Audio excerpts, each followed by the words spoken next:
아파트에서 담배를 피면서 주민 여성에게 성희롱을 하던 조폭들, 알고 보니 인간흉기급 특전 4707 특임대장 소령이었고 그녀가 조폭 양아치들을 개박살내는 이야기입니다. 구독과 좋아요를 해주시면 더 좋은 사연으로 보답하겠습니다. 가을의 문턱, 서늘한 바람이 막 시작된 9번째 달의 어느 날이었다. 서지한 소령은 군복 대신 평범한 청바지와 티셔츠 차림으로 마지막 이삿짐 상자를 옮기고 있었다. 그녀가 갓 전역하며 보금자리로 정한 곳은 서울특별시 강서구 마곡동에 갓 들어선 은빛날의 아파트였다. 최신식 설비와 깔끔한 조경, 아이들의 웃음소리가 가득할 것이라는 부동산 중개인의 설명은 그녀가 지난 10수년간의 군 생활을 뒤로하고 평범한 삶을 꿈꾸게 하기에 충분했다. 특수전사령부 제707 특수임무단, 통칭 백호부대의 작전팀장으로 또 때로는 해군 특수전전단 대원들과의 혹독한 합동훈련 교관으로 살아온 그녀에게 평범함은 가장 큰 보상이자 낯선 도전이었다. 그녀의 2307호 창밖으로는 이제 막 단풍이 들기 시작한 공원이 보였고 그 너머로는 김포국제공항으로 향하는 비행기들이 낮게 떠 있었다.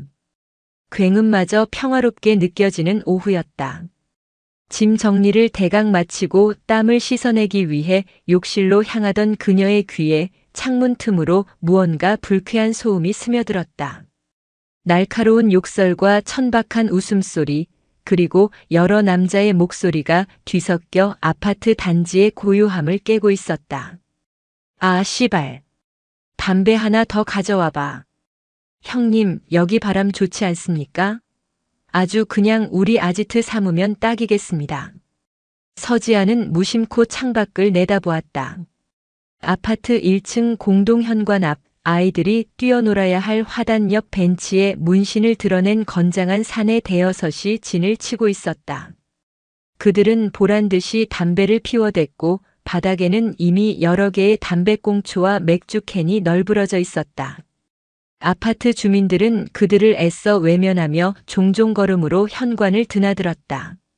새로 지은 아파트의 깨끗한 외벽에 시커먼 연기가 얼룩처럼 번져나가는 듯 했다. 그때 백발이 성성한 경비원 박충식 씨가 조심스럽게 그들에게 다가갔다. 그는 허리를 숙이며 공손하게 말했다. 저 선생님들, 죄송하지만 여긴 금연구역입니다.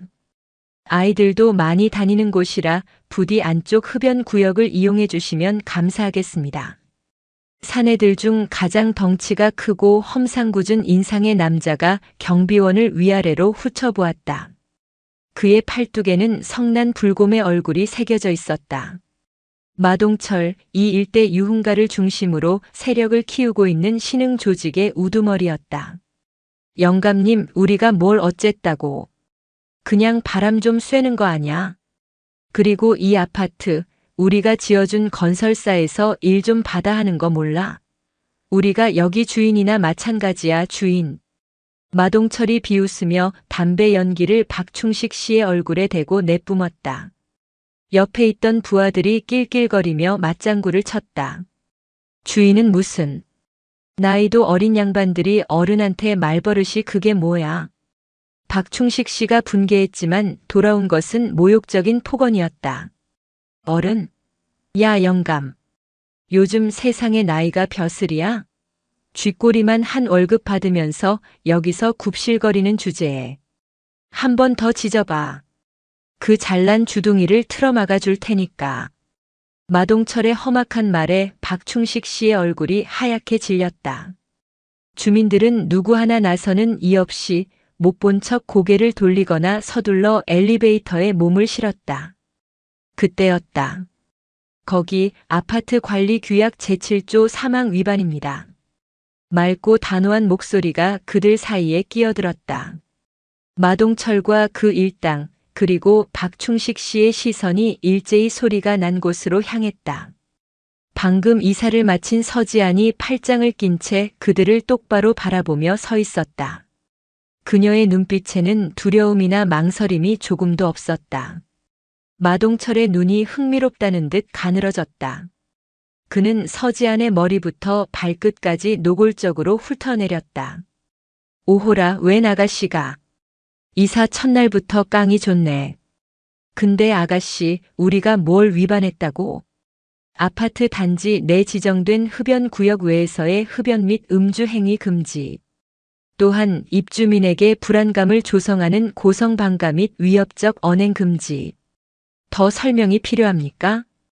서지아는 마치 군대에서 작전 브리핑을 하듯 건조하지만 명확한 어조로 말했다. 마동철의 부하 중 하나가 실실 쪼개며 나섰다. 이야, 얼굴도 반반한 게 말도 똑 부러지네. 아가씨, 혼자 살아? 우리가 밤에 외롭지 않게 해줄까? 오빠들이랑 같이 술 한잔하면 귀약이고 나발이고 다 잊게 해줄 수 있는데. 그의 말에는 역겨운 성희롱이 가득 담겨 있었다. 주변의 다른 부하들도 음탕한 웃음을 터뜨리며 그녀의 몸매를 품평하기 시작했다. 서지안의 미간이 미세하게 좁혀졌다. 그러나 그녀의 목소리는 여전히 흔들림이 없었다.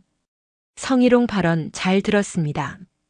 통신 매체 이용 음란죄는 아니지만 모욕죄에는 해당될 수 있겠군요.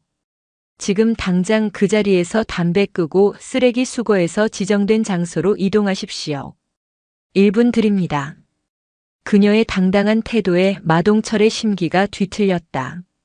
장난으로 받아주려 했는데 기어이 선을 넘고 있었다.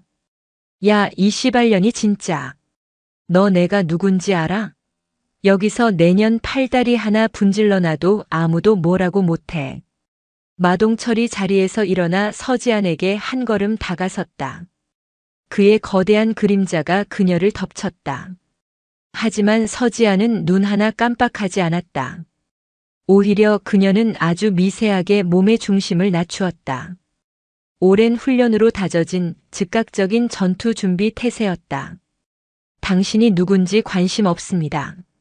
하지만 당신이 지금 취하는 행동은 명백한 폭행 예비 동작입니다. 당신의 주먹이 내 몸으로부터 10cm 이내로 접근하는 순간 나는 당신의 행동을 직접적인 위협으로 간주하고 정당방위 절차에 따라 대응하겠습니다. 그녀의 입에서 나온 정당방위 절차라는 단어는 기묘한 무게감을 실었다. 그것은 법률 용어이면서 동시에 무언가 다른 의미를 내포하는 듯 했다. 마동철은 순간적으로 움찔했다. 여자의 눈빛이 보통이 아니었다.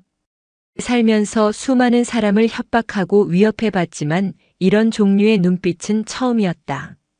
공포에 질리지도 분노로 이성을 잃지도 않은 마치 목표물을 조준하는 사수처럼 차갑고 고요한 눈빛. 인연이 진짜 돌았나? 마동철이 욕설을 내뱉으며 주먹을 쥐었다. 그 순간 주변 공기가 얼어붙는 듯 했다. 박충식 씨는 사색이 되어 소리쳤다. 아가씨, 피해요. 저놈들 사람 죽이는 놈들이야. 하지만 서지아는 피하지 않았다. 그녀는 오히려 마동철의 눈을 뚫어져라 바라보며 나지막이 말했다. 당신 같은 쓰레기들, 내가 있던 곳에서는 매일같이 상대했어. 그러니 경고하는데 함부로 움직이지 마. 다쳐. 그녀의 목소리에는 단순한 허세가 아닌 경험에서 우러나온 절대적인 자신감이 배어 있었다. 마동철은 본능적으로 위협을 느꼈다. 저 여자는 진짜였다. 허튼 수작을 부렸다가는 자신이 크게 다칠 수도 있다는 동물적인 감각이 경고음을 울렸다. 그는 잠시 서지안을 노려보다가 이내 헛웃음을 터뜨렸다. 하 씨발. 오늘은 일단 봐준다. 이사 첫날인데 초치면 안 되지. 근데 아가씨 명심해. 이 동네 이제부터 아주 재밌어질 거야. 우리 자주 보게 될 거라고. 마동철은 바닥에 담배꽁초를 비벼 끄며 부하들에게 눈짓했다. 일당은 투덜거리며 자리에서 일어났다. 그들은 서지안을 향해 음흉한 눈빛과 욕설을 던지는 것을 잊지 않으며 아파트 단지를 빠져나갔다. 그들이 사라지자 긴장이 풀린 박충식 씨가 휘청거리며 서지안에게 다가왔다. 아가씨, 괜찮아요? 무모하게 왜 나섰어요? 저놈들 보통 내기가 아닌데 큰일 날 뻔했네. 서지아는 그제야 옅은 미소를 지으며 그를 부축했다. 괜찮습니다, 어르신. 당연히 해야 할 일을 한 것뿐입니다. 아이고, 그래도 앞으로 어쩌려고 그래요. 저놈들 분명히 보복하러 올 텐데. 박충식 씨의 얼굴에는 걱정이 가득했다. 서지아는 마동철 일당이 사라진 아파트 입구를 바라보았다. 그녀의 눈빛이 다시 차갑게 가라앉았다. 평범한 삶을 원했지만 세상은 그녀를 가만히 내버려 두지 않을 모양이었다. 군복을 벗었지만 그녀의 안에 잠들어 있던 전사의 본능이 서서히 깨어나고 있었다. 은빛 날의 아파트에 조용하지만 거대한 균열이 시작되고 있었다. 마동철 일당이 물러간 후 아파트 단지에는 잠시 평화가 찾아온 듯 했다. 하지만 그것은 폭풍 전야의 고요함과 같았다. 주민들은 엘리베이터나 복도에서 서지안과 마주치면 고마워하기는커녕 오히려 슬금슬금 피하기 바빴다. 긁어 부스럼을 만들었다. 조용히 넘어갈 일을 키웠다는 식의 수군거림이 그녀의 등 뒤에 비수처럼 꽂혔다. 그들은 조폭들의 행패보다 그들에게 맞선 서지안의 무모함이 더 큰 문제라고 생각하는 듯 했다. 서지안은 씁쓸했지만 개의치 않으려 애썼다. 그녀는 사람들의 인정이나 칭찬을 바라고 나선 것이 아니었다. 그저 옳지 않음을 바로잡고 싶었을 뿐이다. 그날 이후 서지아는 습관처럼 아파트 주변을 살폈다. 아침 조깅 시간을 이용해 단지 외곽을 돌며 사각지대는 없는지 비상구나 방범창은 제대로 작동하는지 확인했다.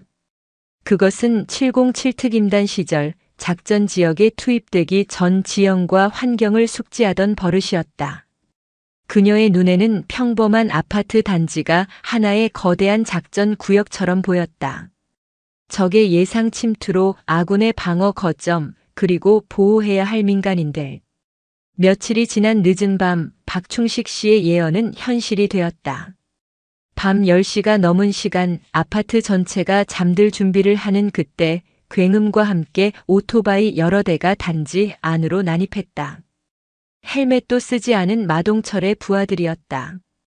그들은 경비실 앞 차단기를 무시하고 질주하며 아파트 건물 사이를 고개하듯 내달렸다. 잠자던 아이들이 놀라 울음을 터뜨렸고 창문마다 불이 하나둘 켜지며 불안에 찬 주민들의 얼굴이 내비쳤다. 마동철은 오토바이 대신 검은색 세단을 타고 나타났다. 그는 차에서 내려보란 듯이 1층 공동현관 앞 며칠 전 서지안과 대치했던 바로 그 자리에 섰다. 그의 손에는 커다란 휴대용 스피커가 들려 있었다. 잠시 후 귀를 찢을 듯한 트로트 음악이 아파트 단지 전체에 울려 퍼졌다. 아, 씨발. 잠 좀 자자. 이게 무슨 미친 짓이야. 몇몇 집에서 고함이 터져 나왔지만 아무도 감히 창문을 열고 직접 항의하지는 못했다. 마동철은 만족스러운 듯 웃으며 소리쳤다. 2307호. 잘 들리냐? 이 오빠가 너 심심할까봐 특별히 음악 선물 가져왔다. 나와서 같이 춤이라도 한번 추자, 그의 저열한 외침에 부하들이 환호하며 오토바이 경적을 울려댔다. 박충식 씨가 다급하게 경비실을 뛰쳐나왔지만 10여 명에 달하는 조폭들 앞에서 그가 할 수 있는 것은 아무것도 없었다. 그는 절망적인 얼굴로 서지안이 사는 2307호를 올려다보았다. 그때 공동 현관문이 스르륵 열렸다. 운동복 차림의 서지안이 모습을 드러냈다. 그녀의 얼굴은 분노나 공포가 아닌 깊은 짜증과 피곤함으로 가득 차 있었다. 마치 모처럼의 휴식을 방해받은 사자 같았다. 아파트 관리 규약 재구조 1항. 야간 소음 발생 금지. 밤 8시 이후 공동구역에서의 소란 행위는 명백한 규정 위반입니다. 음악 끄고 5분 내로 전원 단지 밖으로 퇴거하십시오. 그녀의 목소리는 소음 속에서도 이상하리만치 선명하게 들렸다. 마동철은 기다렸다는 듯이 웃으며 손짓했다. 오셨는가, 우리 용감한 아가씨. 내가 그냥 갈 줄 알았어? 오늘은 버릇을 단단히 고쳐주러 왔거든. 야, 애들아. 전현 좀 끌고 와봐. 오빠 앞에서 무릎 꿇고 잘못했다고 빌게 만들어야지. 그의 말이 떨어지기 무섭게 가장 가까이 있던 부하 2명이 희죽거리며 서지안에게 달려들었다. 주민들은 창문 너머로 숨을 죽이며 그 광경을 지켜보았다. 어떤 이는 경찰에 신고 전화를 넣었고 어떤 이는 몰래 휴대폰 카메라를 켰다. 첫 번째 남자가 그녀의 머리채를 잡기 위해 손을 뻗었다. 그 순간 서지안의 몸이 물 흐르듯 옆으로 비켜섰다. 남자의 손은 허공을 갈랐고 균형을 잃은 그의 몸이 앞으로 쏠렸다. 서지안은 그 찰나의 순간을 놓치지 않았다. 그녀는 남자의 팔을 잡아채 자신의 어깨 너머로 넘기며 그대로 땅에 매다 꽂았다. 주짓수에서 흔히 볼 수 있는 업어치기 기술이었지만 그녀의 동작은 군더더기 없이 간결하고 치명적이었다. 악! 하는 비명과 함께 남자는 바닥에 큰 대자로 뻗어버렸다. 두 번째 남자는 동료가 순식간에 제압당하는 것을 보고 잠시 주춤했지만 이내 분노에 차주먹을 휘둘렀다. 서지아는 고개를 살짝 숙여 주먹을 피하는 동시에 상대의 안쪽으로 파고들었다. 그리고는 정확하게 그의 명치를 팔꿈치로 가격했다. 컥! 하는 신음과 함께 남자의 몸이 새우처럼 구부러졌다. 서지아는 거기서 멈추지 않고 그의 목덜미를 잡아 무릎으로 얼굴을 가격했다. 남자는 코피를 터뜨리며 그대로 정신을 잃고 쓰러졌다. 모든 것이 눈 깜짝할 사이에 일어났다. 마동철과 나머지 부하들은 입을 벌린 채 그 광경을 멍하니 바라보았다. 그들은 저 여자가 싸움을 좀 할 것이라고는 예상했지만 이 정도일 줄은 몰랐다. 저것은 동네 건달들의 막싸움이 아니었다. 인체의 급소와 관절을 정확히 노리는 오직 상대를 무력화시키기 위해 존재하는 살인 기술에 가까웠다. 뭐해 이 병신들아. 다 같이 달려들어. 마동철이 정신을 차리고 고함을 질렀다. 그제야 나머지 부하들이 우르르 서지안에게 달려들었다. 이제부터는 난전이었다. 하지만 서지안은 당황하지 않았다.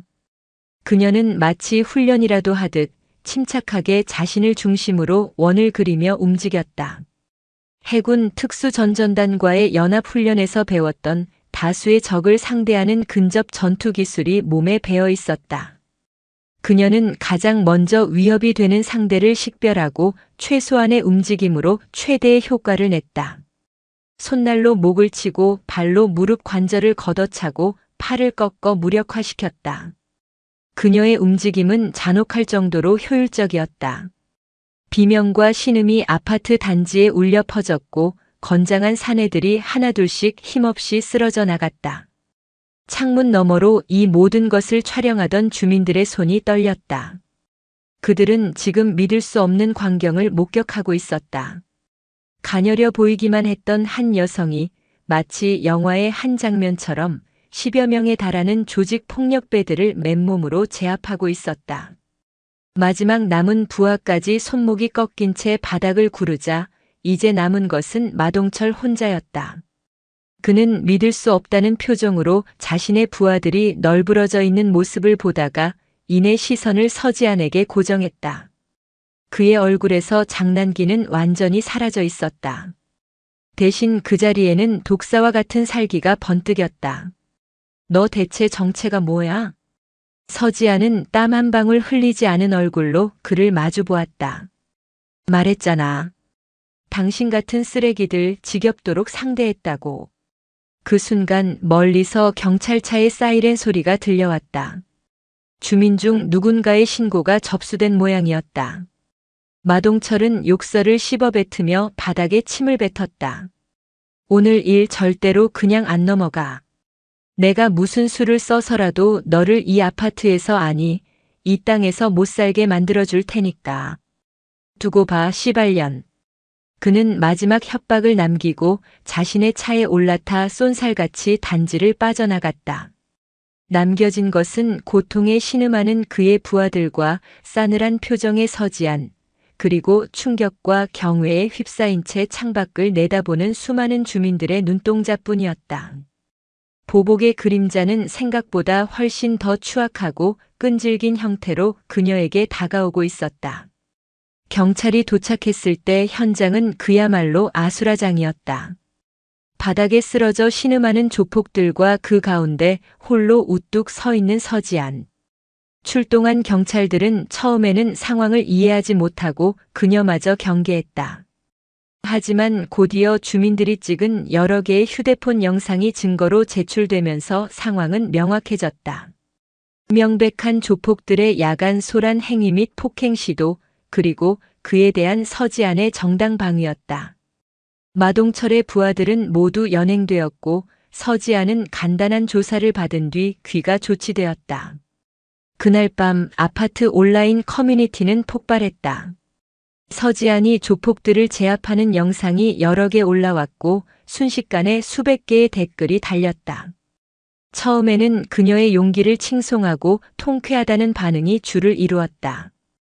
우리 아파트에 영웅이 나타났다. 속이 다 시원하다는 글들이 게시판을 가득 메웠다.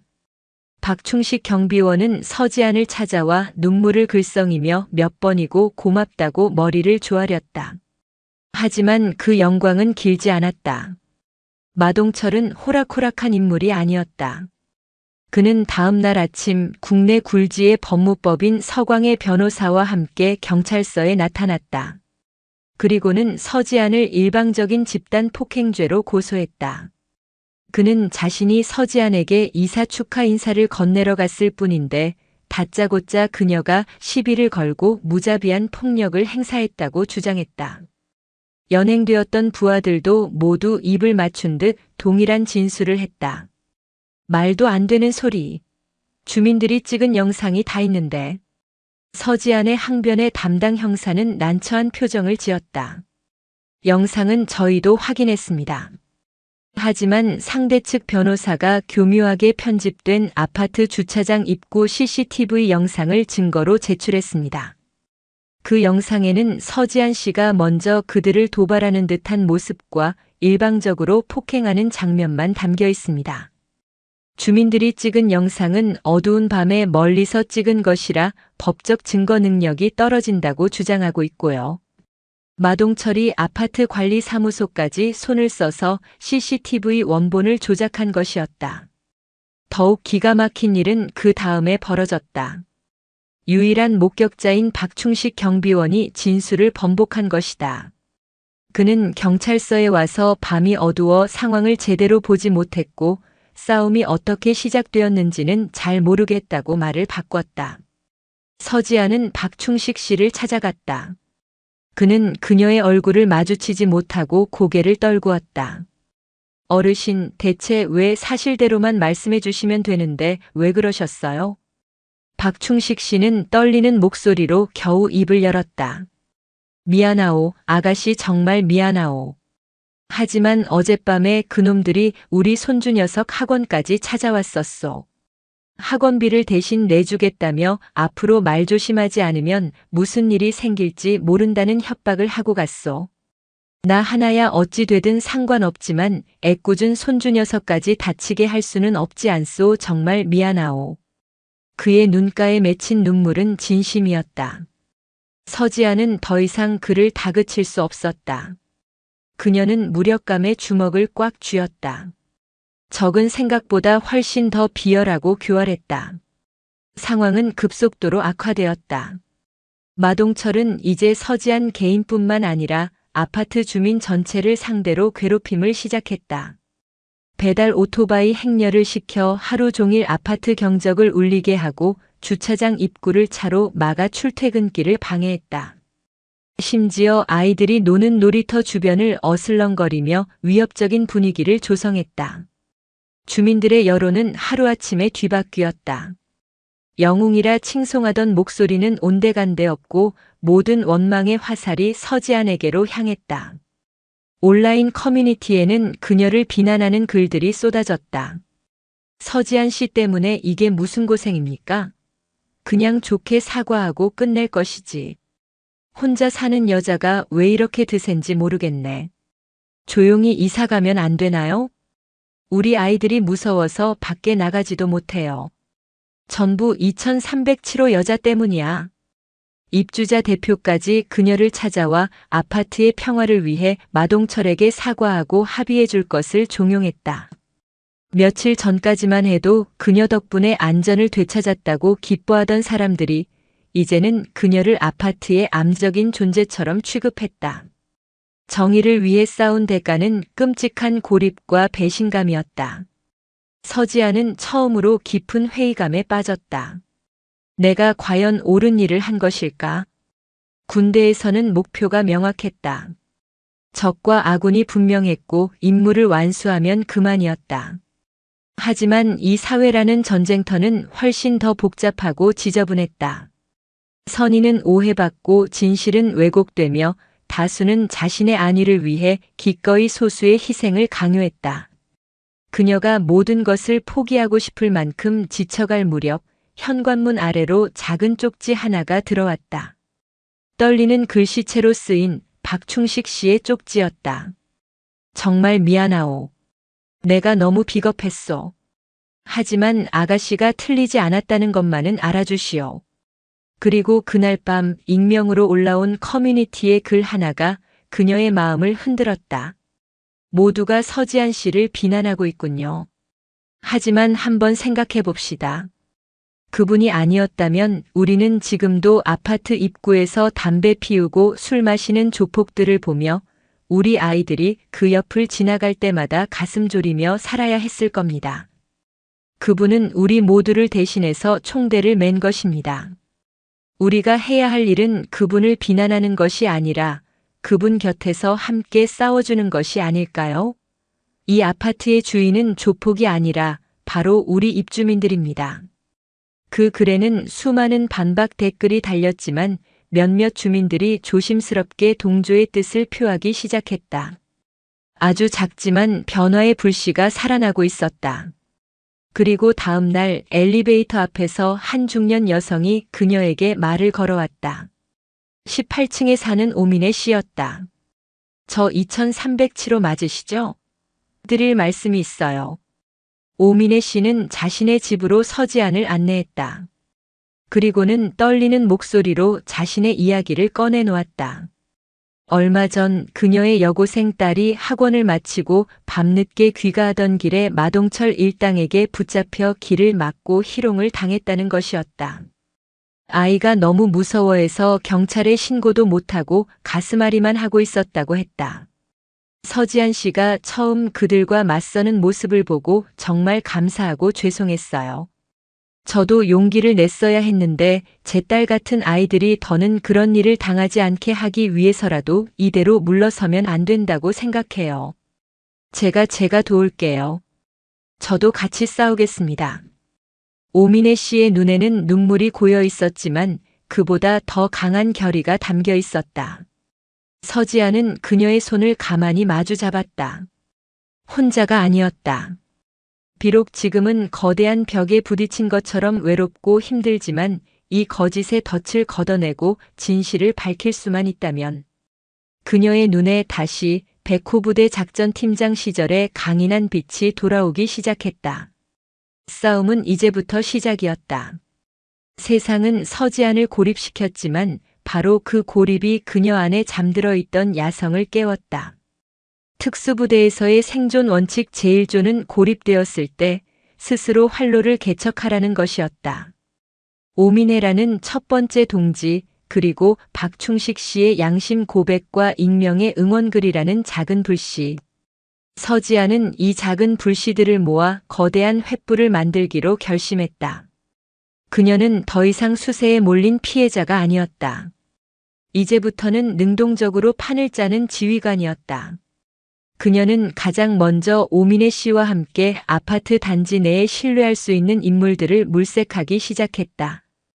이것은 일종의 아군 포섭 작전이었다. 무작정 도와달라고 호소하는 것은 하책 중의 하책이었다.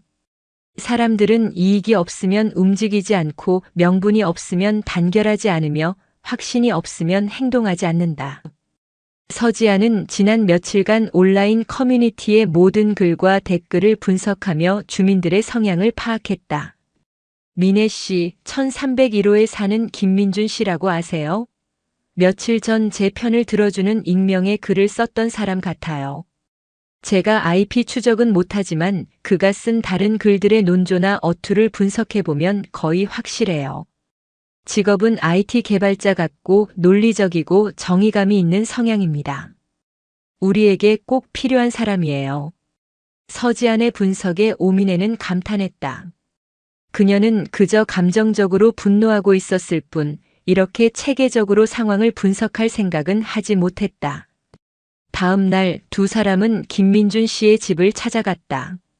30대 초반의 안경을 쓴 청년은 처음에는 경계했지만 서지안이 그가 쓴 익명의 글을 언급하며 감사를 표하자 이내 마음을 열었다. 사실 저도 화가 많이 났습니다. 불의를 보고도 다들 자기 안위만 챙기기에 급급한 모습에 실망했고요. 하지만 뭘 어떻게 해야 할지 몰라서 그런데 서지안 씨의 글을 보고 이건 아니다 싶었습니다.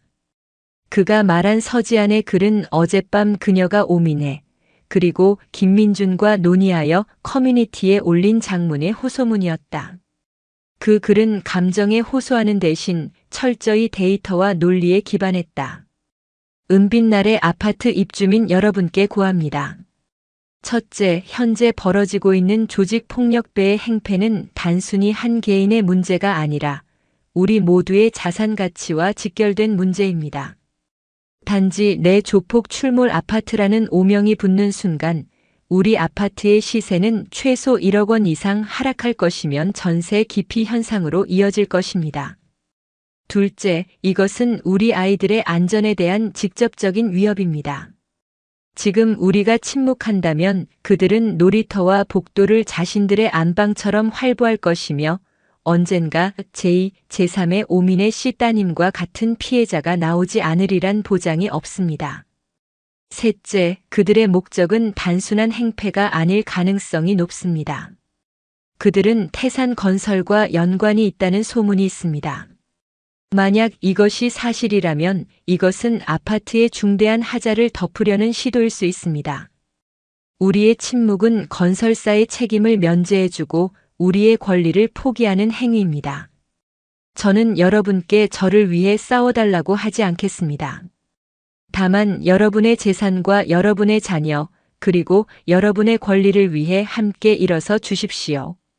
더 이상 방관하지 말고 우리가 이 아파트의 주인임을 보여줍시다. 글의 말미에는 마동철 일당이 주민들을 협박하고 위협했던 사례들을 날짜와 시간대별로 정리한 목록과 당시 현장을 목격했거나 피해를 본 주민들의 익명 제보를 받는 비공개 채팅방 링크를 첨부했다. 반응은 폭발적이었다. 자산 가치 하락이라는 현실적인 문제 제기는 주민들의 이기심을 정당한 분노로 바꾸어 놓았고 아이들의 안전 문제는 부모들의 영린을 건드렸다. 김민준의 합류는 천군만마와 같았다. 그는 즉시 보안이 유지되는 별도의 온라인 커뮤니티를 개설했고 익명 제보방을 통해 쏟아지는 피해 사례들을 체계적으로 정리하기 시작했다. 주차장에서 차를 빼달라고 했다가 욕설을 들은 가장의 이야기, 밤늦게 복도에서 담배를 피우는 그들과 마주쳐 공포에 떨었다는 여성의 이야기 등 숨죽이고 있던 피해자들이 하나둘 목소리를 내기 시작했다. 한편 서지아는 박충식 경비원과 비밀리에 접촉했다. 그는 여전히 손자의 안전 때문에 전면에 나서지는 못했지만 죄책감에 시달리며 서지안에게 결정적인 정보를 제공했다. 그놈들 마동철이라는 놈이 일주일에 2~3번씩 관리사무소장을 만납디다. 밤늦게 아무도 없을 때 소장실에서 만나서 돈 봉투 같은 걸 주고받는 걸 몇 번 봤어요. 그리고 얼마 전에는 아주 비싼 양복을 입은 남자가 검은 차를 타고 와서 마동철이랑 소장이랑 같이 한참을 이야기하더군요. 황 상무님이라고 부르는 것 같았는데 태산건설 명함이 찍힌 차였소. 태산건설의 황상무. 퍼즐의 마지막 조각이 맞춰지는 순간이었다. 서지아는 직감했다. 관리사무소장까지 이미 그들에게 매수되었으며 이 모든 일의 배후에는 태산건설이 있다는 것을 단순한 조폭과의 싸움이 아니었다. 거대 건설사의 조직적인 비리 은폐 시도와 맞서는 전쟁이었다. 이제 그들에게 필요한 것은 결정적인 증거, 즉 스모킹 건이었다. 마동철과 태산건설의 유착관계를 명백히 보여줄 수 있는 물증. 그때 박충식 씨가 무언가 생각난 듯 무릎을 쳤다. 사진. 내 조카 녀석이 사진관을 하는데 이 아파트 완공될 무렵에 건설사 요청으로 홍보 책자에 들어갈 사진을 찍으러 몇 번 왔었소. 그때 혹시라도 뭔가 찍혔을지 모르오. 서지안의 눈이 번뜩였다. 그것은 희박한 가능성이었지만 지금은 지푸라기라도 잡아야 할 심정이었다. 그녀는 김민준에게 부탁해 태산건설의 황상무라는 인물의 인적사항과 사진을 확보했다. 그리고 오민혜, 김민준과 함께 박충식 씨의 조카가 운영하는 강서구 화곡동의 작은 사진관으로 향했다. 작전명 판도라의 상자가 시작된 것이다. 그 상자 안에 희망이 들어있을지 아니면 더 큰 절망이 들어있을지는 아무도 알 수 없었다. 하지만 한 가지는 분명했다. 반격의 불씨는 이미 거대한 화염이 될 준비를 마쳤다는 것을. 화곡동의 낡은 상가 2층에 위치한 추억사진관의 문을 열자 퀴퀴한 약품 냄새와 함께 세월의 흔적이 묻어나는 풍경이 그들을 맞았다. 박충식 씨의 조카인 박 작가는 삼촌의 간곡한 부탁에도 불구하고 잔뜩 겁에 질린 얼굴이었다. 삼촌, 저 정말 아무것도 몰라요. 그냥 돈 받고 시키는 대로 사진만 찍어줬을 뿐이에요. 괜히 이런 일에 엮였다가 제 밥줄 끊기면 어떡해요. 저 처자식도 있는 사람입니다. 그의 불안은 당연했다. 거대 건설사와 조폭이라는 이름은 평범한 소시민에게 감당하기 힘든 공포였다. 서지아는 강압적으로 나가는 대신 차분하게 그의 눈을 바라보며 말했다. 박 선생님, 저희가 선생님께 피해를 드리려는 것이 아닙니다. 저희는 단지 진실을 알고 싶을 뿐입니다. 선생님께서 찍으신 사진 속에 저희가 사는 아파트의 중대한 비밀이 담겨 있을지도 모릅니다. 그것은 단순히 저희 아파트 주민들만의 문제가 아니라 앞으로 태산건설이 지을 또 다른 아파트에 입주할 수많은 사람들의 안전과도 관련된 일일 수 있습니다. 그때 함께 온 오민혜 씨가 자신의 딸이 겪었던 일을 떨리는 목소리로 이야기했다. 평범한 이웃이 겪은 고통스러운 이야기는 거대 담론보다 훨씬 더 강한 설득력을 가졌다. 박 작가의 흔들리는 눈빛을 본 서지아는 마지막 쐐기를 박았다. 만약 저희가 이 싸움에서 이긴다면 선생님의 용기 있는 제보는 세상에 알려지지 않을 겁니다. 저희가 모든 것을 책임지고 비밀을 보장하겠습니다. 하지만 만약 저희가 진다면 마동철 일당은 앞으로도 계속 선생님의 삼촌이 일하는 아파트에서 활개 칠 것이고 태산건설은 자신들의 비리를 덮기 위해 무슨 짓이든 할 겁니다. 그때가 되면 정말로 선생님과 가족분들이 위험해질 수 있습니다. 지금 저희와 함께 싸우는 것이 결국 선생님 자신을 지키는 길이 될 수 있습니다. 그녀의 말은 단순한 설득이 아니었다. 냉철한 상황 분석에 기반한 거부할 수 없는 논리였다. 잠시 침묵하던 박 작가는 깊은 한숨을 내쉰 뒤 창고로 걸어가 먼지가 뽀얗게 쌓인 외장 하드 여러 개를 들고 나왔다. 찾아보세요. 그때 찍은 원본 파일들 전부 여기 있습니다. 다만 아무것도 안 나왔으면 좋겠습니다. 전 정말 무서우니까요. 김민준이 자신의 노트북을 외장 하드에 연결했다. 수만 장에 달하는 사진 파일들이 화면을 가득 채웠다. 아파트의 멋진 외관, 잘 꾸며진 조경, 화려한 모델하우스 내부 사진들이었다. 1시간, 2시간이 흘렀다. 모두의 얼굴에 지친 기색이 역력해질 무렵 김민준이 외쳤다. 찾았다. 화면에는 아파트 지하 주차장 한 구석에서 찍힌 사진 한 장이 떠 있었다. 아직 공사가 마무리되지 않은 어수선한 배경이었다. 그리고 그 사진 속에는 인터넷에서 찾아낸 태산건설 황상무의 얼굴과 흉터 때문에 한눈에 알아볼 수 있는 마동철의 얼굴이 나란히 담겨 있었다. 황상무는 마동철에게 두툼한 서류 봉투를 건네고 있었고 마동철은 비열한 미소를 지으며 그것을 받고 있었다. 결정적인 유착의 증거였다. 이것만으로는 부족해. 돈 봉투인지 단순한 서류인지 알 수 없잖아. 서지안이 말했다. 그녀는 만족하지 않았다. 더 확실한 것이 필요했다. 김민주는 다음 사진들을 빠르게 넘겼다. 그러다 모두의 숨을 멎게 한 사진이 나타났다. 두 사람이 지하 주차장 기둥 중 하나를 가리키며 심각한 표정으로 대화를 나누는 장면이었다. 그 기둥에는 일반인이 봐도 알 수 있을 정도로 깊고 커다란 균열이 여러 개 나 있었다. 그리고 그 다음 사진 마동철의 부하로 보이는 인부들이 그 균열을 시멘트로 어설프게 덧바르고 있는 모습이 찍혀 있었다. 홍보 사진을 찍던 박 작가가 공사 현장의 리얼한 모습을 담겠다며 무심코 찍었던 사진 중 하나였던 것이다. 세상의 부실공사.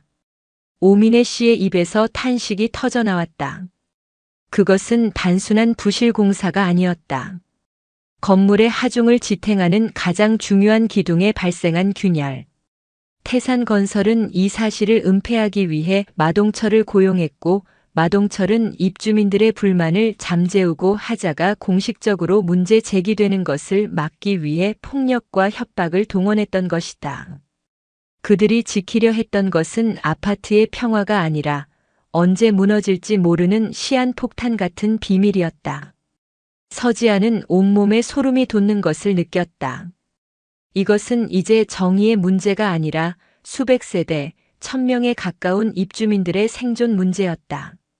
그들이 결정적인 증거를 손에 넣고 안도하는 사이 보이지 않는 적의 반격은 이미 시작되고 있었다. 태산건설은 아파트 온라인 커뮤니티의 여론이 심상치 않게 돌아가는 것을 파악하고 전문 여론 조작 업체를 고용했다. 갑자기 커뮤니티에는 서지안의 사생활을 의심하는 악의적인 글들이 올라오기 시작했다. 군대에서 불명예 전역했다더라. 사실은 남자 관계가 복잡하다더라 같은 출처 불명의 헛소문들이었다. 심지어 그녀가 조폭들과 한패인데 이권을 독차지하기 위해 싸우는 것이라는 터무니없는 주장까지 나왔다. 동시에 아파트 입주자 대표에게는 거액의 합의금을 제시하며 회유를 시도했다. 서지안 한 명만 조용히 시키면 아파트 발전 기금 명목으로 수억 원을 기부하겠다는 달콤한 제안이었다. 주민들의 마음은 다시 흔들리기 시작했다. 부실공사는 그냥 하자 보수 신청하면 되는 것 아니냐. 굳이 조폭이랑 건설사랑 싸워서 좋을 게 뭐냐는 아니란 목소리가 다시 고개를 들었다. 마동철은 더욱 대담해졌다.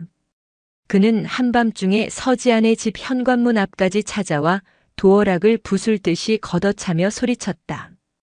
야, 시발년아. 적당히 나대라고 했지. 문 열어. 내년 오늘 내 손에 죽어봐라. 서지아는 현관문 스코프를 통해 광기에 찬 그의 눈을 보았다. 그녀는 조금도 두려워하지 않았다. 오히려 그녀의 심장은 차갑게 식어갔다. 그녀는 조용히 휴대폰을 들어 112에 신고하는 대신 김민준에게 전화를 걸었다. 김민준 씨. 지금부터 제가 하는 말을 잘 듣고 그대로 커뮤니티에 올려주세요. 녹음도 반드시 하시고요. 그녀는 마동철의 욕설과 협박이 계속되는 가운데 나지막하지만 단호한 목소리로 말했다. 작전 개시합니다. 이제부터는 전면전입니다. 보이지 않는 적은 자신들이 건드린 상대가 누구인지 아직 깨닫지 못하고 있었다. 그들은 그저 성가신 입주민 하나를 상대하고 있다고 생각했지만 그들이 마주한 것은 대한민국 최정예 특수부대 출신의 지휘관이었다. 그리고 그녀는 지금 자신의 모든 것을 걸고 전쟁을 선포하고 있었다. 다음 날 아침 은빛날의 아파트의 모든 세대 현관문에는 한 장의 유인물이 붙어 있었다. 진실의 목소리라는 제목의 유인물에는 간밤에 마동철이 서지안의 집 앞에서 벌인 행패를 녹음한 파일의 QR 코드와 함께 태산건설 황상무와 마동철이 지하 주차장에서 만나는 사진, 그리고 균열이 가득한 기둥 사진이 선명하게 인쇄되어 있었다.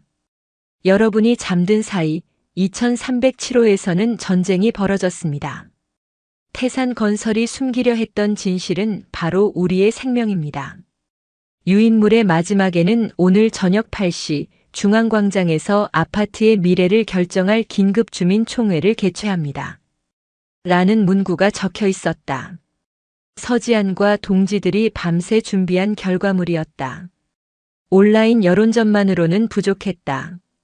직접 얼굴을 보고 눈을 마주치고 목소리를 들어야만 사람의 마음을 움직일 수 있었다. 태산건설과 관리사무소는 발칵 뒤집혔다. 관리소장은 즉시 안내방송을 통해 불법 유인물을 즉각 수거하고 허가되지 않은 집회는 불법이라며 주민들을 압박했다. 입주자 대표는 주민 간의 갈등을 조장하는 행위를 멈추라며 서지안에게 전화를 걸어 날을 세웠다. 하지만 둑은 이미 터지기 시작했다. 사진 속 선명한 기둥의 균열은 주민들에게 단순한 하자가 아닌 죽음의 공포를 직접적으로 상기시켰다. 자산 가치 하락보다 훨씬 더 원초적인 공포가 그들을 잠식하기 시작했다. 저녁 8시 아파트 중앙광장에는 예상보다 훨씬 많은 주민이 모여들었다. 불안과 호기심, 불신이 뒤섞인 수백 개의 눈동자가 임시로 설치된 단상을 주시했다. 단상 위에는 서지안과 오민혜, 김민준이 서 있었다. 마이크를 잡은 것은 서지안이었다. 그녀는 군복 대신 단정한 옷차림이었지만 그 어떤 장군보다도 위험 있는 모습이었다. 입주민 여러분, 저는 전직 군인 서지안입니다. 저는 이 아파트에서 조용하고 평범한 삶을 살고 싶었습니다.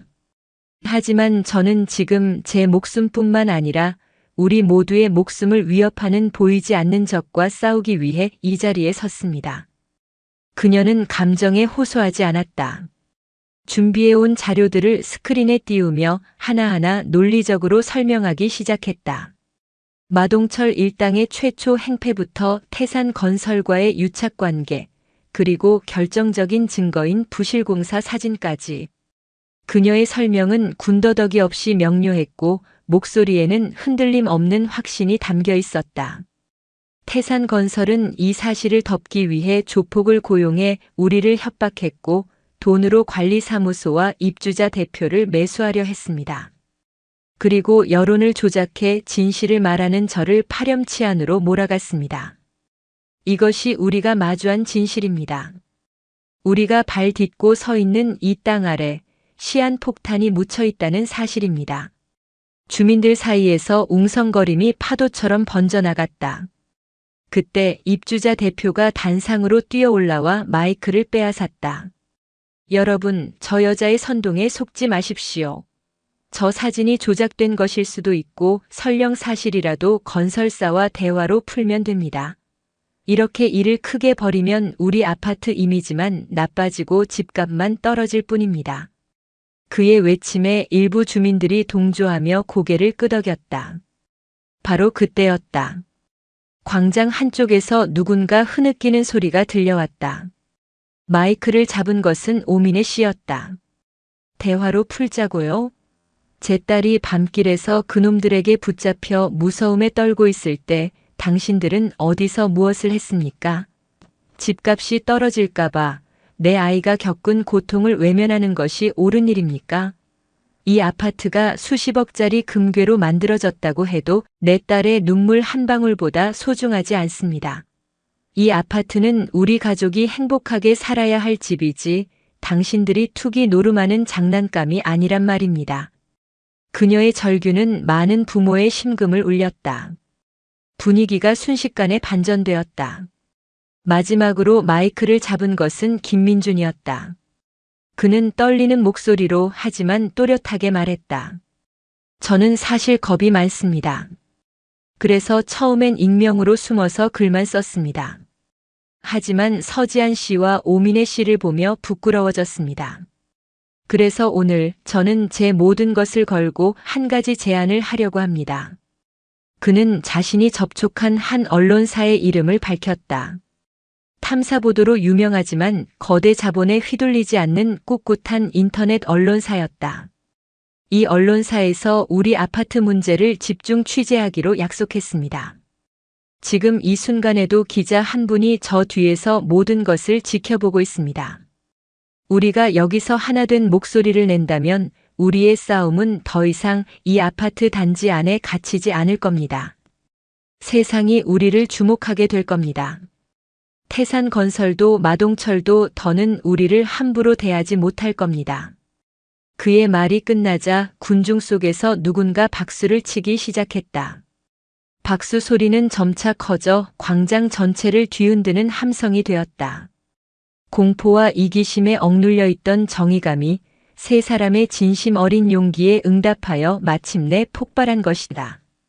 바로 그 시각 서지아는 자신의 휴대폰으로 한 통의 문자를 보냈다.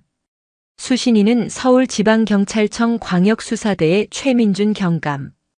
그녀의 군 시절 대테러 훈련을 함께하며 인연을 맺었던 믿을 수 있는 선배였다.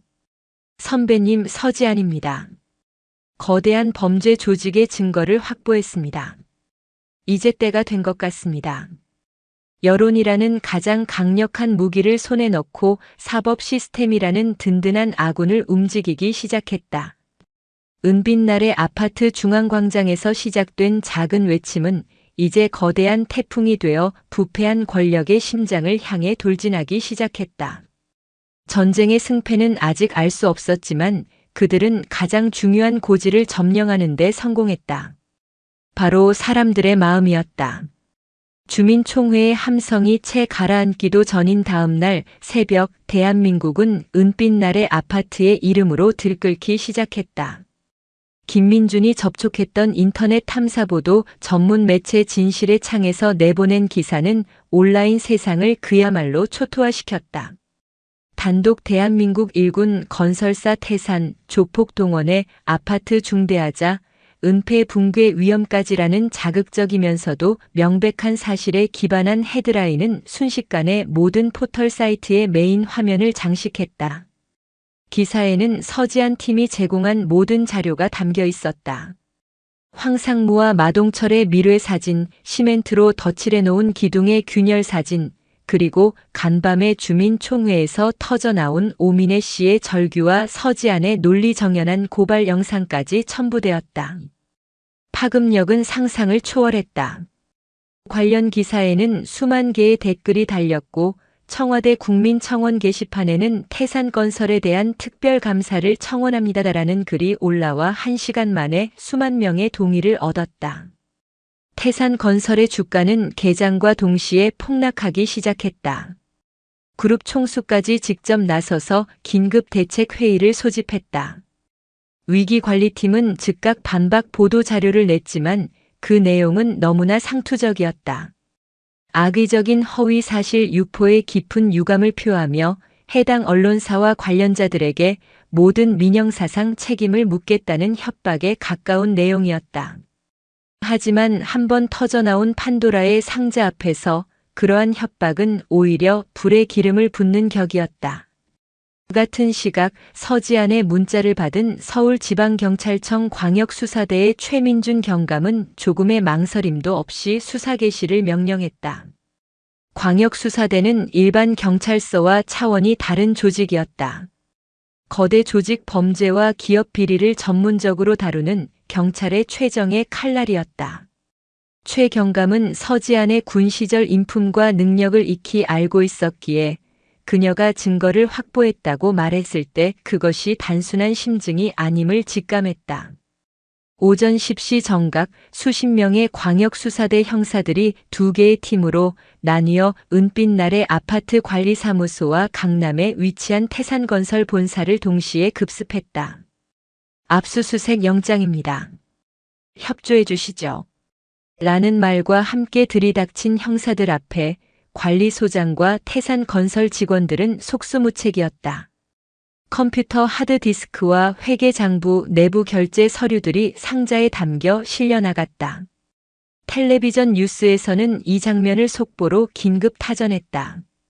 아파트 주민들은 창문 너머로 또 TV 화면으로 그 광경을 지켜보며 자신들이 시작한 싸움이 얼마나 거대한 파장을 일으키고 있는지 실감했다.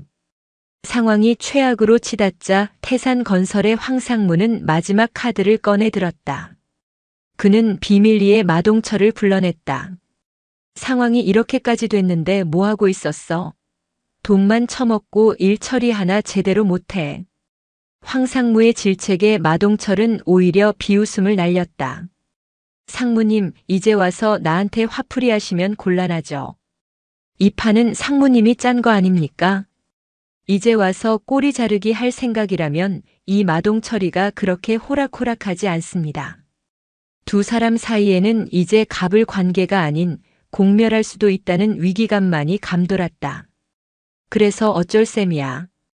뱀의 대가리를 쳐야죠. 그 서지안이라는 미친년. 그년만 없애면 모든 게 조용해질 겁니다. 경찰이고 언론이고 중심 인물이 사라지면 흐지부지 될 수밖에 없어요. 미쳤어? 지금 온 세상이 그 여자를 주목하고 있는데 건드렸다가 무슨 일이 터질 줄 알고. 그래서 더 확실하게 해야죠. 본보기를 보여주는 겁니다. 그 여자 편에 서면 어떻게 되는지 모두가 똑똑히 보게 만들어야 합니다. 마동철의 눈이 뱀처럼 번뜩였다. 그는 서지안 본인을 직접 노리는 것이 얼마나 어리석은지 알고 있었다. 그녀는 이미 국가적인 관심의 대상이 되었고 어쩌면 경찰의 보호를 받고 있을지도 몰랐다. 그는 대신 그녀의 가장 약한 고리를 치기로 결심했다. 그녀를 지지하고 그녀에게 힘을 실어준 사람들. 그녀가 지키고자 했던 바로 그 사람들. 그날 밤 박충식 경비원은 평소처럼 아파트 단지를 순찰하고 있었다. 주민들의 지지와 응원 속에서 그는 더 이상 비겁한 방관자가 아니었다. 손자의 안전도 중요했지만 수백 명의 다른 아이들이 살아갈 이 공간의 안전을 지키는 것 또한 자신의 책임이라고 생각했다. 그는 순찰 일지를 꼼꼼히 기록하며 평소보다 더 세심하게 단지 구석구석을 살폈다. 그가 인적이 드문 아파트 뒤편의 분리수거장 쪽으로 향했을 때였다. 어둠 속에서 갑자기 나타난 그림자 두 개가 그의 앞을 막아섰다. 마동철과 그의 최측근 행동대원이었다. 영감님, 밤늦게까지 고생이 많으시네. 마동철의 목소리는 소름 끼치도록 다정했다. 박충식 씨는 뒷걸음질 쳤지만 이미 퇴로는 막혀 있었다. 자, 자네들이 여긴 어쩐 일인가? 경찰이 찾고 있을 텐데. 쉬쉬. 영감님 목소리가 너무 크잖아. 우리는 그냥 배신자한테 대가가 뭔지 알려주러 온 것뿐이야. 그 잘난 서지안이라는 년한테 똑똑히 전해. 이게 시작이라고.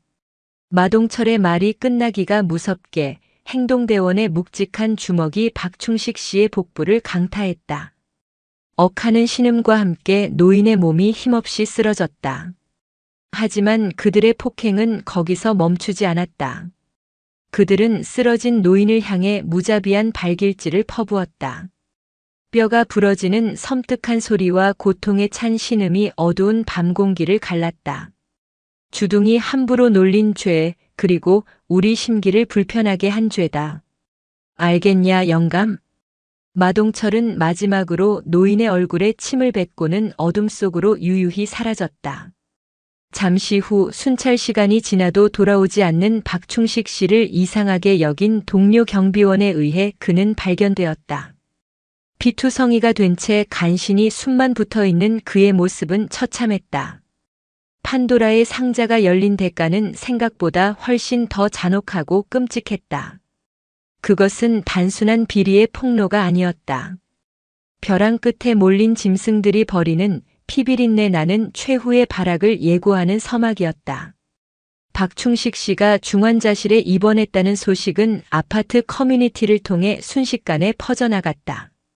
주민들은 충격과 공포 그리고 이내 주체할 수 없는 분노에 휩싸였다. 태산건설과 마동철 일당의 비열한 보복은 그들의 마지막 남은 이성과 관망적인 태도마저 불태워버렸다. 공포가 임계점을 넘어서자 그것은 거대한 용기로 변모했다. 다음은 내 차례가 될 수 있다는 두려움이 여기서 물러서면 영원히 노예처럼 살아야 한다는 결의로 바뀐 것이다. 서지아는 병원 중환자실 앞에서 망연자실한 표정으로 앉아 있었다. 온몸에 붕대를 감고 의식불명 상태에 빠진 박충식 씨의 모습을 본 순간 그녀는 머리를 망치로 얻어맞은 듯한 충격을 받았다. 자신의 싸움 때문에 자신을 믿고 지지해준 무고한 사람이 쓰러졌다. 지켜주지 못했다는 죄책감이 강철처럼 그녀의 심장을 짓눌렀다. 군 생활 중 작전에서 부하를 잃었던 그날의 끔찍한 기억이 되살아났다. 내 탓이야, 내가 너무 안일했어. 그녀의 어깨를 감싸 안은 것은 오민의 씨였다. 지안 씨 탓이 아니에요. 이건 저 미친놈들이 짐승만도 못해서 벌어진 일이에요. 여기서 지안 씨가 무너지면 박충식 어르신의 희생은 정말 개죽음이 되고 말아요. 정신 차려요. 이제부터는 정말 전쟁이에요. 피도 눈물도 없는 그런 전쟁이라고요. 그때 박충식 씨의 조카인 박 작가가 눈이 붓도록 운 얼굴로 그녀에게 다가와 봉투 하나를 내밀었다. 이거 삼촌 병원비에 보태주세요. 제가 가진 전부입니다. 그리고 서지안 씨, 제발 부탁입니다. 우리 삼촌 저렇게 만든 놈들 꼭 잡아주세요. 제가 도울 일 있으면 뭐든지 하겠습니다. 더 이상 무서워하지 않을 겁니다. 주민들이 자발적으로 모금 운동을 시작했다. 하룻밤 사이에 수천만 원의 성금이 모였다. 어떤 주민은 자신의 변호사 친구를 연결해 주었고 어떤 주민은 언론사에 추가 제보를 했다. 박충식 씨의 피는 그들을 비로소 하나로 묶는 기폭제가 되었다. 역풍은 거셌지만 그들은 이제 혼자가 아니었다. 거대한 소용돌이 속에서 서로의 손을 맞잡고 버티는 하나의 공동체가 되어가고 있었다. 서지아는 자리에서 일어났다. 그녀의 눈에서 죄책감의 눈물은 사라지고 그 자리에는 지옥의 불꽃보다 더 차갑고 뜨거운 분노가 타오르고 있었다. 그녀는 더 이상 이 싸움을 정의 구현이라는 거창한 명분으로 생각하지 않기로 했다. 이것은 자신의 동료를, 자신의 이웃을 해친 자들에 대한 처절한 응징이었다. 한편 최민준 경감의 수사팀은 압수한 자료를 분석하며 밤샘 수사를 이어가고 있었다. 태산건설의 회계장부에서 마동철이 운영하는 유령 회사로 흘러들어간 거액의 자금 흐름을 포착했다. 현장 민원 처리비라는 명목으로 위장된 검은 돈이었다. 결정적으로 파쇄되기 직전에 이면 계약서 원본을 찾아냈다. 아파트 하자 보수와 관련된 입주민의 집단행동을 사전에 차단하고 이에 불응하는 주동자를 관리한다는 조폭 용역 계약의 실체가 담긴 문서였다. 하지만 수사는 예상치 못한 난관에 부딪혔다. 태산건설 측 변호인단은 막강한 전관 예우를 등에 업고 수사팀을 압박해왔다. 증거는 명백했지만 황상무와 마동철의 직접적인 연결고리를 입증할 스모킹 건이 부족했다. 그들이 정상적인 용역 계약이었고 폭행은 우발적인 개인의 일탈이라고 주장하면 법망을 빠져나갈 수도 있는 상황이었다. 팀장님, 아무래도 내부 정보가 새는 것 같습니다. 우리가 확보한 증거를 상대 변호인단이 너무나 정확하게 파악하고 대응하고 있습니다. 팀원 중 한 명이 심각한 표정으로 보고했다. 최민주는 직감했다. 팀 내부에 쥐새끼, 즉 혈학 내부 정보 유출자에 있다는 것을. 최민주는 극비리에 서지안에게 연락했다. 지안아, 우리가 관리사무소 CCTV 원본 서버를 노리고 있다는 정보가 센 것 같다. 그 안에 분명히 황상무나 마동철이 관리소장을 겁박하거나 회유하는 장면이 찍혀 있을 거야. 그런데 우리가 영장을 발부받아 집행하기 전에 놈들이 먼저 손을 쓸 것 같아. 증거인멸 시도. 아마 오늘 밤이 될 거다. 서지안의 온몸에 전율이 흘렀다. 제가 가겠습니다. 그 서버 제가 지키겠습니다. 위험해. 놈들 이제 눈에 뵈는 게 없을 거야. 경찰 병력을 보내줄게. 아니요, 선배님. 경찰이 공식적으로 움직이면 놈들이 도망칠 겁니다. 이건 조용하고 신속하게 처리해야 합니다. 제가 처리하고 신호를 보내겠습니다. 그때 들어오세요. 그녀의 목소리에는 거부할 수 없는 확신이 담겨 있었다. 최민주는 잠시 침묵하다가 특수부대원 시절의 그녀를 떠올리며 나지막이 말했다. 알겠다. 몸 조심해라. 반드시. 그날 밤 서지아는 검은색 트레이닝복으로 갈아입었다. 그녀의 손에는 아무런 무기도 들려있지 않았다. 지난 십수년간 단련해온 그녀의 몸 자체가 가장 강력한 무기였다. 그녀는 창밖으로 비가 내리기 시작하는 어두운 아파트 단지를 내려다보았다. 역풍의 소용돌이가 가장 거세게 휘몰아치는 밤, 그녀는 폭풍의 눈으로 걸어 들어갈 준비를 마쳤다. 모든 것을 끝내기 위해서. 밤 11시 빗줄기는 더욱 굵어졌다. 아파트 단지는 깊은 정적에 잠겨 있었지만 관리사무소 건물 주변에는 불길한 긴장감이 감돌았다. 서지아는 아파트 상가 옥상에서 방수 처리된 군용 쌍안경으로 관리사무소의 동태를 살피고 있었다. 그녀의 예측대로 검은색 승합차 한 대가 소등한 채 조용히 관리사무소 뒤편 주차장으로 들어섰다. 차에서 내린 것은 마동철과 그의 마지막 남은 행동대원 서너 명이었다. 그들의 손에는 기름통과 쇠 파이프가 들려 있었다. 화재로 위장한 증거인멸. 서지아는 즉시 최민준 경감에게 목표 확인, 작전 개시라는 짧은 문자를 보냈다. 그리고는 조금의 망설임도 없이 옥상 난간에서 뛰어내려 옆 건물의 비상계단을 타고 소리 없이 지상으로 내려왔다. 그녀의 움직임은 어둠에 스며든 한 마리 흑표범 같았다.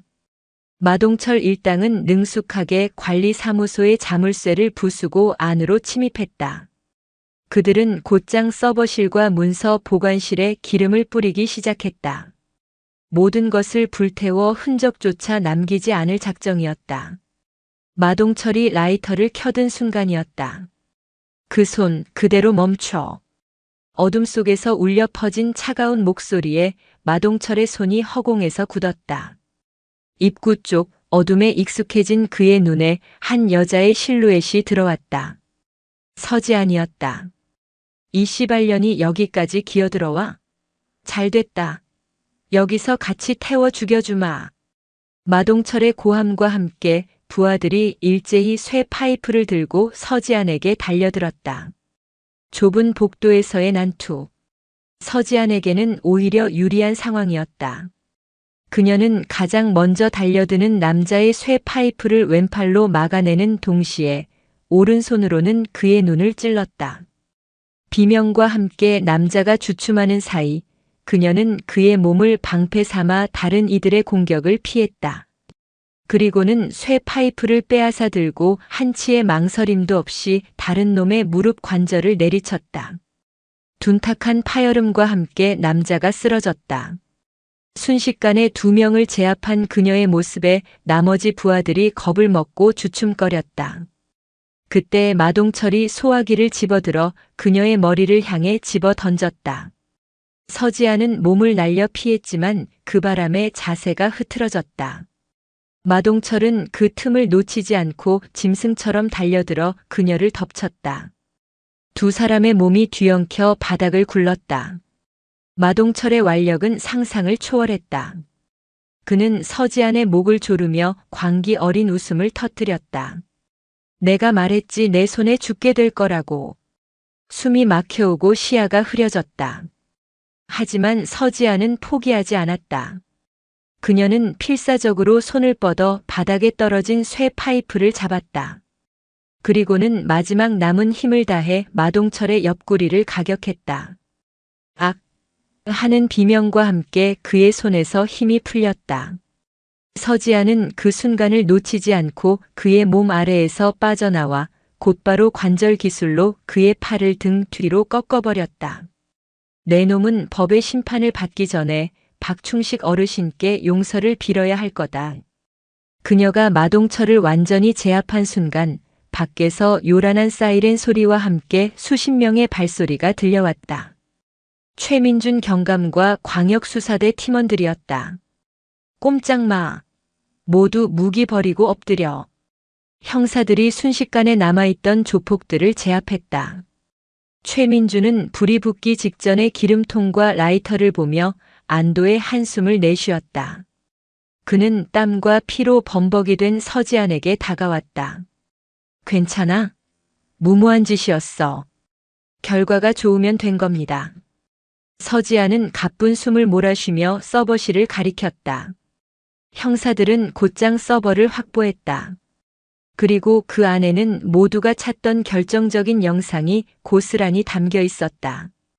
황상무가 관리소장에게 돈 봉투를 건네며 CCTV 사각지대를 알려달라고 말하는 장면, 마동철이 박충식 씨를 폭행하기 직전 이게 다 윗분들 뜻이다라고 말하는 장면까지 생생하게 녹화되어 있었다. 서버 복구와 분석이 끝난 다음 날 새벽, 대한민국은 다시 한번 발칵 뒤집혔다. 태산건설 황상무 상무에 대한 긴급 체포영장이 발부되었다. 그룹 총수는 대국민 사과를 하며 고개를 숙였고 태산건설은 창사 이래 최대의 위기를 맞았다. 경찰 내부의 정보 유출자 또한 체포되었다. 서지아는 병실에 누워 TV 뉴스를 보고 있었다. 어젯밤의 격투로 온몸에 타박상을 입었지만 그녀의 표정은 평온했다. 병실 문이 열리고 휠체어를 탄 박충식 씨가 조카의 부축을 받으며 들어왔다. 아직 몸은 불편했지만 의식은 완전히 회복한 상태였다. 그는 서지안의 손을 잡고 아무 말 없이 눈물만 흘렸다. 그 눈물 속에 담긴 수많은 의미를 서지안은 모두 이해할 수 있었다. 심연처럼 깊고 어두웠던 싸움의 끝에서 마침내 한 줄기 희망의 불꽃이 타오르고 있었다. 그것은 한 개인의 승리가 아니었다. 불의에 침묵하지 않았던 평범한 사람들의 용기가 함께 만들어낸 위대한 승리의 서막이었다. 심연의 불꽃이 모든 어둠을 태워버린 후 은빛날의 아파트에는 마침내 그렇게나 갈망하던 평화가 찾아왔다. 서지안과 주민들이 목숨을 걸고 밝혀낸 진실은 대한민국 사회 전체를 뒤흔드는 거대한 태풍이 되었다. 태산건설 사태는 단순한 건설 비리를 넘어 우리 사회에 만연한 부패와 불의의 카르텔이 어떻게 평범한 시민의 삶을 위협하는지를 적나라하게 보여주는 상징적인 사건으로 기록되었다. 재판은 일사천리로 진행되었다. 서지안이 확보한 영상 증거와 광역수사대의 수사 결과는 너무나 명백하여 황상무와 마동철, 그리고 그들에게 부역했던 이들은 그 어떤 변명의 여지도 없었다. 법정 최고형이 구형되었고 재판부는 국민적 관심사를 고려하여 이례적으로 신속하게 판결을 내렸다. 황상무는 배임, 증거인멸, 폭행교사 등의 혐의로 10수년의 중형을 선고받고 법정 구속되었다. 마동철과 그의 조직은 범죄단체 조직죄까지 추가되어 사실상 와해 수준의 철퇴를 맞았다. 뇌물을 받고 비리를 묵인했던 관리소장과 입주자 대표 그리고 경찰 내부의 정보 유출자 역시 모두 법의 엄중한 심판을 피하지 못했다. 태산건설은 그룹 창사 이래 최악의 위기를 맞았다.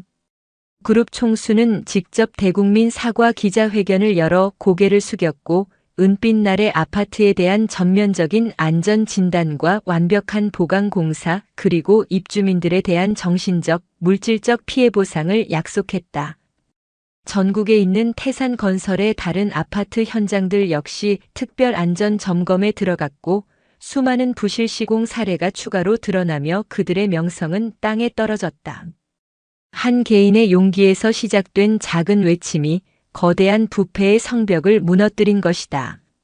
몇 주 후 퇴원 수속을 밟고 아파트로 돌아온 서지아는 이전과는 완전히 다른 풍경을 마주했다. 그녀가 탄 차가 아파트 단지 입구로 들어서자 마치 약속이라도 한 듯 수많은 주민이 나와 그녀를 기다리고 있었다. 아이들은 서툴게 만든 꽃다발을 들고 있었고 어른들은 우리의 영웅 서지안. 고맙습니다. 잊지 않겠습니다. 라고 적힌 플래카드를 들고 있었다. 차에서 내린 서지아는 어색한 미소를 지으며 머리를 극적였다. 수백 명의 적과 홀로 맞서는 것보다 수백 명의 따뜻한 시선을 받는 것이 그녀에게는 더 어려운 일이었다.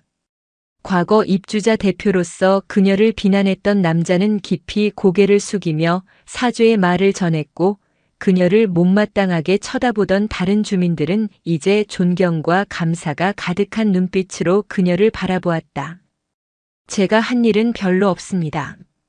우리 모두가 함께 해냈기 때문에 가능한 일이었습니다. 그녀의 겸손한 말에 누군가 먼저 박수를 치기 시작했고 그 박수 소리는 우레와 같은 함성이 되어 아파트 단지 전체에 울려 퍼졌다. 그녀는 더 이상 이 아파트의 이방인이나 문제아가 아니었다. 모두의 안전과 평화를 지켜낸 명실상부한 공동체의 중심이었다. 아파트에는 새로운 변화의 바람이 불었다. 비상대책위원회는 정식 입주자 대표회의로 전환되었고 주민들의 압도적인 지지 속에 오민혜 씨가 새로운 대표로 김민준 씨가 감사로 선출되었다. 그들은 투명하고 민주적인 절차를 통해 아파트 운영을 정상화시켜 나갔다.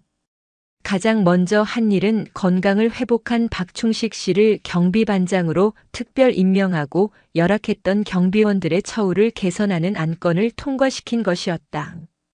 이제 경비원들은 더 이상 을이 아니었다. 주민들의 안전을 책임지는 당당한 동료이자 이웃으로 존중받았다. 태산건설의 보강공사는 국내 최고의 안전진단 전문가들의 감독하에 진행되었다. 문제가 되었던 지하 주차장 기둥은 최신 공법으로 완벽하게 보강되었고 주민들의 불안을 해소하기 위해 모든 공사 과정이 투명하게 공개되었다. 아파트의 자산 가치는 사건 이전보다 오히려 더 상승했다. 대한민국에서 가장 안전하고 가장 이웃의 정이 넘치는 아파트라는 새로운 명성을 얻었기 때문이었다. 어느 맑은 가을날 서울시청에서는 서지안에게 올해의 시민 영웅상을 수여했다. 수많은 카메라 플래시 앞에서 그녀는 담담하게 수상 소감을 밝혔다. 저는 영웅이 아닙니다. 저는 그저 불의를 보고 참지 못했던 평범한 시민이자 제 이웃들이 다치는 것을 외면할 수 없었던 한 명의 주민이었을 뿐입니다. 진정한 영웅은 보이지 않는 곳에서 우리 사회의 정의와 상식을 지키기 위해 묵묵히 자신의 소임을 다하는 모든 분들이라고 생각합니다. 이 상은 저 개인이 아닌 공포에 맞서 함께 싸워준 용감한 은빛날의 아파트 주민 모두에게 주어지는 상이라고 믿습니다. 그녀의 이야기는 여기서 그치지 않았다. 그녀가 몸담았던 특수전 사령부에서는 그녀의 사례를 비군사적 위협에 대처하는 군인의 시민의식이라는 주제로 교육 교재에 실었고 여러 출판사에서 그녀의 이야기를 청소년 권장 도서로 만들고 싶다는 제안을 해왔다. 그녀는 정중히 모든 제안을 사양했다. 그녀는 유명 인사가 되기를 원치 않았다. 그녀가 원했던 것은 오직 하나, 평범한 일상이었다. 시간이 흘러 아파트 단지에 완연한 봄이 찾아왔다. 1층 공동현관 앞 마동철 일당이 담배를 피우며 진을 치고 있던 바로 그 벤치에 서지안이 앉아 있었다. 그녀는 따스한 햇살 아래서 커피를 마시며 책을 읽고 있었다. 그때 지안 씨 하는 밝은 목소리와 함께 오민혜 씨와 김민준 씨가 다가와 그녀의 옆에 앉았다. 이번 주말에 있을 아파트 봄맞이 대청소랑 윷놀이 대회 준비는 잘 돼가요?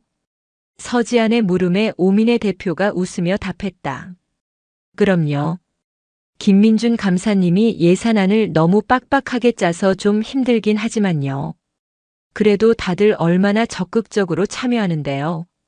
작년 이맘때랑은 정말 다른 세상 같아요. 김민준이 쑥스러운 듯 안경을 고쳤으며 말했다. 다 서지안 씨 덕분이죠. 저희는 그냥 숟가락만 얹었을 뿐입니다. 세 사람은 마주보며 웃었다. 더 이상 그들은 비장한 동지가 아니었다. 그저 아파트의 미래를 함께 걱정하고 소소한 일상을 나누는 정겨운 이웃사촌이었다. 그때 통통거리며 굴러온 축구공 하나가 서지안의 발치에 멈췄다. 한 아이가 숨을 헐떡이며 달려와 그녀를 보고는 배꼽 인사를 했다. 안녕하세요. 서지안은 부드럽게 미소 지으며 공을 집어 아이에게 건네주었다. 자, 이제 다시 가서 놀아. 다치지 말고. 아이는 공을 받아들고 환하게 웃으며 친구들에게 달려갔다. 아이들의 명랑한 웃음소리가 봄바람을 타고 아파트 단지 가득 퍼져나갔다. 서지아는 그 모습을 가만히 바라보았다. 그녀가 목숨을 걸고 지키려 했던 것이 바로 저 평범하고도 찬란한 풍경이었다. 그녀는 군복을 벗었지만 여전히 이 사회의 불침번으로 살아가고 있었다.